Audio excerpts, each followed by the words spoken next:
श्रीमद्कुंज विहारिणे नमः। श्री स्वामी हरिदास विजय तीर्थराम। शास्त्रों में कुछ स्थानों पर भक्ति तरु पौधे के रूपक द्वारा भक्ति के स्वरूप एवं महत्व का वर्णन किया गया है। भक्ति और तरु अर्थात पौधा या वृक्ष की समता। तार्यति इति तरुः, जैसे तरु तारते हैं, पार करते हैं। नदी आदि से तारने का साधन नाव बेड़ा आदि तरु से ही बनते हैं। वैसे ही भक्ति भी जीवों को भवसागर से तारने के लिए नाव रूप है। हरि की भक्ति नवरिया, हरि नाम पतवार, सदगुरुदेव मलहवा, चढ़े सो होवे पार। और जिस प्रकार तरु वृक्ष प्राणी मात्र को विश्राम प्रद होते हैं, वैसे ही भक्ति भी सर्व सुखदायिनी है। पुरुष नपुंसक नारी वा, जीव चराचर कोई, सर्वभाव भज कपट तजी, मोहि परम प्रिय सोई। भैया, भक्ति में प्राणी मात्र का अधिकार है। चराचर द्रोही एवं दुराचारी भी भक्ति भाजन हो सकता है। मानस में कहा गया है, जो नर होई चराचर द्रोही, आवे सबे शरण तकी मोही, तजी मद मोह कपट छल नाना, करऊं सद्य ते ही साधु समाना। अर्थात कोई अतिशय दुराचारी भी अनन्य भाव से मेरा भक्त हुआ, मेरे को निरंतर भजता है, तो वह साधु ही मानने योग्य है। इसी बात को भगवान ने गीता में भी कहा है, क्योंकि वह यथार्थ निश्चय वाला है। भैया, ये भक्ति तरु जो है ना, इस पौधे का पूरा रूपक इस प्रकार कहा जाता है कि संत सदगुरुदेव माली हैं। आश्रित का सत्व प्रधान हृदय ही भूमि है। मंत्र बीज है। जैसे बीज पृथ्वी में गुप्त रहता है, उसी प्रकार मंत्र हृदय में गुप्त रहता है। बीज बोने के पूर्व माली पृथ्वी को कांटा कंकड़ आदि निकालकर खूब खोदकर उर्वरा एवं कोमल कर लेते हैं। उसके बाद उसमें बीज बोते हैं। उसी प्रकार संत सदगुरुदेव भी सदुपदेश के द्वारा शिष्य के हृदय के विकारों को दूर कर सत हरि भजन जगत सब सपना, इसके रहस्य को पुनः पुनः समझाकर मंत्र दीक्षा की इच्छा को जागृत करते हैं।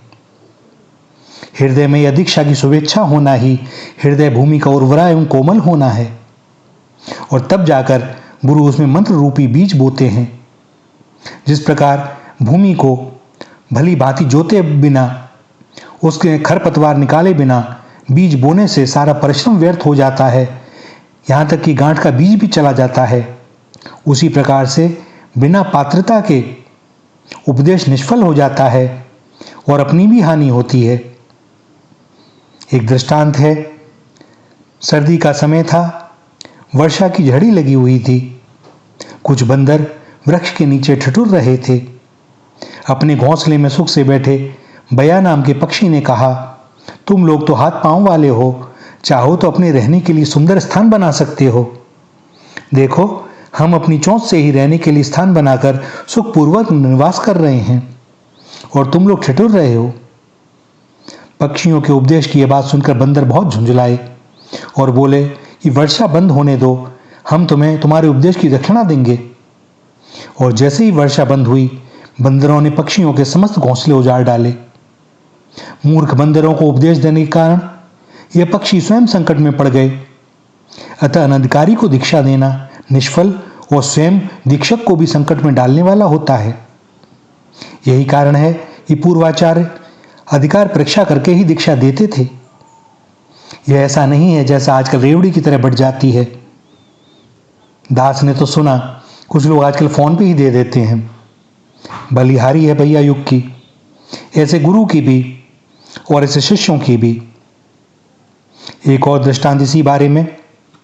एक गुरुकुल में बहुत से जिज्ञासु दीक्षार्थ निवास करते थे और गुरु की सेवा करते हुए नित्य प्रति उपदेश श्रवण करते। बहुत समय बीतने पर गुरुदेव ने उनकी परीक्षा ली। सभी जिज्ञासुओं को दो दो केले देकर कहा कि ले जाओ, जहां कोई ना देखे वहां खा लेना। सभी एकांत की तलाश में इधर उधर दौड़ पड़े और अपनी अपनी समझ से एकांत ढूंढकर 2-4-10 मिनट में अपने अपने केले खाकर गुरुजी के पास लौट आए। परंतु एक जिज्ञासु संध्या समय तक ऐसा एकांत ढूंढता रहा जहां उसे कोई देखता ना हो, और जब उसे कोई एकांत ना मिला तो दोनों केले हाथ में लिए हुए गुरुजी के पास आकर प्रणाम किया। गुरुजी ने पूछा, क्यों भाई, तुमको केले खाने के लिए दिए थे, क्यों नहीं खाए? और उसने कहा, सद्गुरुदेव, कौन सा एकांत? कहां पर ब्रह्म नहीं है, कहां पर भगवान नहीं देख रहे? वे सब जगह हैं, सबको देख रहे हैं, सब समय देख रहे हैं, तो मुझे एकांत कैसे मिलता? मैं इन केलों को खाता कैसे? अब आप जो भी मुझे दंड देना चाहें दें। और सद्गुरुदेव ने उसे हृदय से लगा दिया और अपने आज तक के उपदेशों को सफल समझकर, इसे ही अधिकारी जानकर इसको मंत्रोपदेश दिया। तो भैया, यह कोई सामान्य बातें नहीं हैं। भक्ति का वृक्ष जब साधक के हृदय में छोटे पौधे के रूप में होता है, तब उसे हानि का भय माया रूपी बकरियत से भी होता है। पौधे की रक्षा के लिए उसके चारों ओर विचार रूपी घेरा लगाकर सत्संग रूपी जल से सींचा जाता है, और तब उसमें चारों ओर से शाखा प्रशाखाएं निकलने लगती हैं, वह आकाश की ओर बढ़ने लगता है। प्रथम जब बीज बोया जाता है तो उसमें अंकुर निकलता है, जिसमें 2 दल होते हैं। वैसे ही यहाँ पर कंठी और तिलक, ये 2 दल हैं जो प्रत्यक्ष दृष्टिगोचर होते हैं। जब अंकुर बढ़ता है तब उसे पौधा कहते हैं। यह भक्ति तरु अर्थात पौधा जो नई नई साधन भक्ति है, वह पौधे के ही तुल्य है। यह विघ्न और डर 2 बातें हैं। विघ्न तो माया के द्वारा होता है कि कहीं माया रूपी बकरी इसे न खा जाए, और डर यह होता है कि कोई अवगुण रूपी शत्रु इसे न उखाड़ दे, क्योंकि दोनों ही दशाओं में पौधे का नाश हो जाता है। और शत्रु कौन? कुसंग को शत्रु कहा गया है। कुसंगी जनों द्वारा इसे उखाड़ जाने का डर सदैव बना ही रहता है। और जब यह धीरे धीरे पौधा बड़ा होने लगता है, जब हम इसको चारों ओर से इसकी बाड़ लगा देते हैं, तब सरल साधु हृदय रूप इस पौधे में अनेक शाखाएं निकलती हैं और धीरे धीरे ये बड़ा होकर विशाल भक्ति वृक्ष बन जाता है, जिसका सत्संग पाकर, जिसकी छाया में त्रिविध तापों से तपे हुए जीव परमानंद को प्राप्त करते हैं। इस प्रकार जब सार संभाल होती है, तब इस भक्ति के पौधे की महिमा का क्या वर्णन किया जाए। और एक समय ऐसा आता है, जिस छोटे से पौधे को पहले कभी छोटी बकरी का भी डर था, जब वह वृक्ष हो जाता है, तब उसे महासंग्राम विजयी काम क्रोध आदि बड़े बड़े हाथी बंधे हुए उसमें झूमते रहते हैं, लेकिन उस वृक्ष को किसी भी प्रकार की हानि नहीं पहुंचा सकते। तो भैया, यह स्वरूप है भक्ति तरु का। हम इस पर चिंतन करें, मनन करें, अपनी स्थिति को देखें। कहीं माया रूपी बकरी चर तो नहीं रही? कहीं कुसंग के कारण इसके उखाड़े जाने का डर तो नहीं है? क्या हम सत्संग से इसे सींच रहे हैं? क्या हमने विचार रूपी बाड़ बना रखी है? क्या हमने अपने चरित्र और सदाचरण पर सदैव ध्यान देते हैं? क्या हमें दृष्टिगोचर हो रहा है कि सब समय भगवान हमें देख रहे हैं? तो कोई पाप कैसे हो? यह सब हमें विचार करना है, और तभी हमें आनंद की प्राप्ति होगी।